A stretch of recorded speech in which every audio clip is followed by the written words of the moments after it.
been reporting on controversy over the school zone speed cameras in Macon-Bibb County, but they aren't the only place in central Georgia where you might get a ticket if a camera catches you speeding in a school zone. The cameras are also posted at 5 schools in Warner Robins. Warner Robins police activated them at the start of school in the summer of 2023. Naomi Washington is live in studio tonight to tell us more after talking with some drivers in Warner Robins.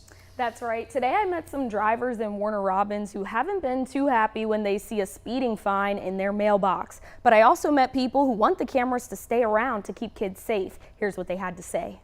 They're about $80 per ticket. $80 a piece. And Voncheria Naper says she's been issued a few tickets from these cameras in a short time. I live in Perry. I received 5 in my neighborhood school zone, and that was in 1 year, and all of them was like maybe a mile or 2 over. Warner Robins police activated the cameras at the start of school in summer 2023. We interviewed Wayne Fisher, the interim assistant chief at the time, about when the cameras are giving out fines. The camera system itself is still running through the day.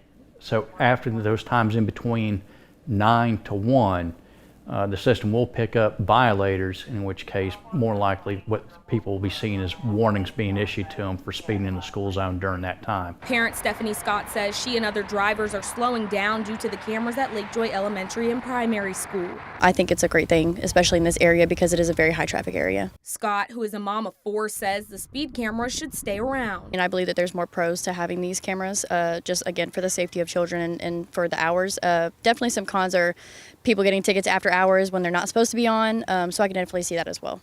Napier wants to know what the city uses the money for. I think it's just a highway robbery. Yeah, That's exactly. what I call it, highway robbery. Exactly. Parent Ashley Hartman says she and her work colleagues are tired of the tickets. And we're all hoping they get rid of the cameras because it's kind of ridiculous, you know what I mean, and kind of unlawful. We reached out to the city of Warner Robins for interviews and got a statement from Mayor LaRhonda Patrick. It says in part the city agreed they would only permit the issuance of citations during school zone hours while school is actually in session. Back to you. Naomi, thank you very much. Less than 10 days left for lawmakers to decide on the 2 bills in the General Assembly dealing with those school zone speed cameras. One bans them outright. The other would limit the hours they can operate. Houston County's 2 state representatives, Bethany Ballard and Shaw Blackman, voted in favor of both bills.